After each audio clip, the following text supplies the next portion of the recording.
Bit of a bruising few weeks for Christopher Luxon. Polling's delivered a brutal verdict of his government, showing voters trust Labor more than National on almost every key election issue.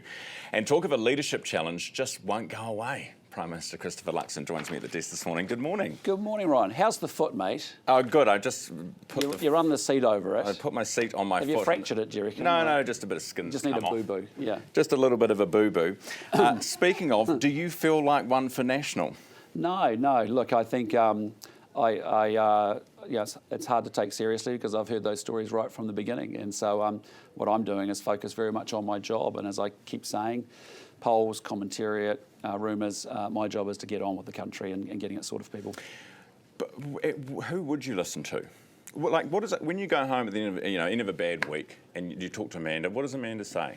Oh, no, I have lots of people around me that I take feedback to and I listen to and are really good advisors. But this has been a difficult time for New Zealand. Let's be honest about it. It's been a big recession. We've had to fix a lot of fundamentals. We're working our way through it, and it's pretty simple. I was elected to do a job in 2023. In 2026, New Zealanders will have their say whether they think we've done a good job or otherwise. And my job is to head down, tail up, keep going. No, I understand that, but your job, you are doing your job. You said you would bring interest rates down. Now, whether that's the government or not, but interest rates have come right down, and people have got more money in their pocket, and your polling results aren't reflecting the gratitude that people have. And so people are saying, it's not about the policy, it's about you. Well, just say on polls, can we be honest, there is lots of polls saying lots of different things, right? So, and if I spent all my time, honestly, Ryan, focused on polls, the last 23 polls National has registered as the most popular party in only 7. Labor's claimed 16. I would just say to you, when New Zealanders are going to look at the choice that they have next year, it's a pretty simple thing. Do you want a strong, stable government with the coalition that you've seen over the last 2 years, or do you want the mess that's on the other side, which is Labour, Party Māori, the Greens and 2 independents now? And I just think New Zealanders will make that choice. My job is to make sure that I can make that choice clear to New Zealanders, that I am trying to fix the economy. We are doing everything we can to fix the basics that we went horribly wrong. And as you saw yesterday, we start talking about building out for the future, about expanding savings. And I want to talk investment. about that. I want to talk about KiwiSaver. Do you think Winston will go with whoever the biggest party is?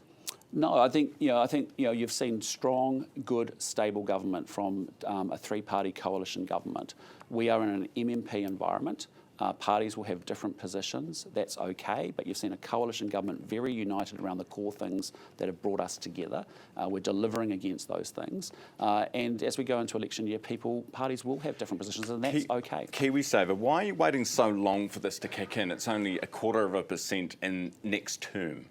We're not. We actually started this in budget 2025. We're at 6% today. We're lifting it to 8% by 2028. And then we've got a 0.5% increase every year out to 2032 to get to a 12% contribution rate. That gives employees and it also gives employers time to actually adjust and to think about that. What do you think people should be using to retire on? Property? Well, actually, I think there's a range of investments that people should be thinking about. What's your plan? What's your setup? Oh, well, everyone has their own individual thing, but I've got a portfolio of things like that I've built out over time, and as I've worked my way through shares and property. Shares and lots of things. Different. Well, things. You've sold most of your properties, your rental properties. Well, it's not about me and my properties. What it's about is making sure that the average New Zealander actually has a bigger retirement nest egg. It's actually about making sure that we have them more domestic pools of capital here in this country that we can invest into infrastructure. That's what this is about. It's about saying we have an awesome future in New Zealand. We have a great potential in this country, but one of the things that's been holding us back for decades is low savings and investment rates, and this is going to put us on that path. I agree. I think it's the right thing to do, but it's not the KiwiSaver money is not largely going to be invested in New Zealand businesses, is it? It's all going to the US stock market. Well, I actually disagree. If you look at the vast majority is. Well, no, maybe today, but as you think about that becoming a bigger pool of capital, and as you think about a government that's actually giving greater visibility about investable projects that we might do in public-private partnerships and all those good things. You see it in Australia. You see the pension schemes in Australia. They're invested, I think, almost 50% naturally in assets that are in Australia. In New Zealand, it's been less than 10%. You sold all your rental properties. Why did you sell them? Oh, those are personal decisions, got nothing to do with this conversation. Did you invest that money into more productive things? Well, again, because that's what you're telling people to do, isn't it? Yeah, but it's not about me and my personal finances. I know it's not about you, but I think right? people would be interested to know. No, I don't think they are. I think what they're interested to know is that we've got a government that I want New Zealand to be richer.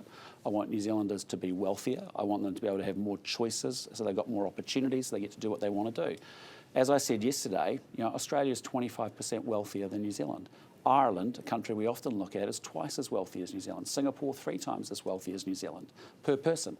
And so when you create more wealth for people, you're able to actually lift living standards for everybody. That's one of the things that this long-term savings and investment plan has got to do. Are you doing a reshuffle this summer? And who's your top performing minister at the moment? Oh, look, there's a lot of them. There's a lot of great ministers that we've got the right people on the right assignments at the right time. And as I said, I don't subscribe to reshuffles for reshuffle's sake. I will make adjustments as I've need to and as I have done. Who needs work?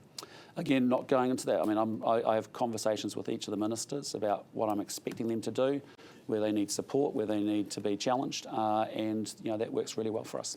Have you ever thought about quitting? Never. No. I came to politics 4 years ago because I could do lots of other things, but I choose to do this because I want to do this. Have people offered you jobs while you've been in the job? I want to be able to make sure I can actually get this country to realise its potential. That's really important to me. And, I believe in New Zealand. I spent 16 years overseas. I came home. I think this is a fabulous country. I want it set up right for our kids and our grandkids. I see the potential of what can be here, and that's very energising, very exciting. Has anyone ever come up to you and said, hey, I've got a job for you?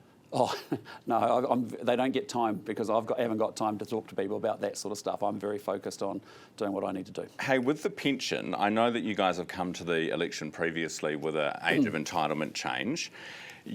I'm guessing you'll do it again next year?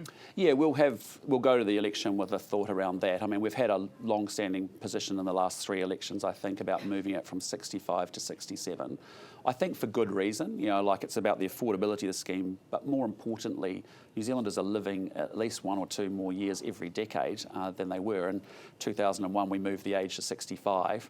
UK, Australia, Canada have moved to 67, and New Zealanders are now living 4 years longer than they were back in 2001. So, there's some logic for just saying, we should get aligned with other countries, and that would make sense. Rates cap, we're going to get one announced by Christmas. Yeah, we've got a bit on before Christmas. RMA reform. Obviously, we've got thoughts around what that means for local government and how we radically simplify that. And then equally rates caps so that we can make sure that councils are doing their very best at making sure they put the money on the must-do stuff, not the nice-to-do stuff. With the rates cap, will you say it has to be, you can't increase rates by more than inflation?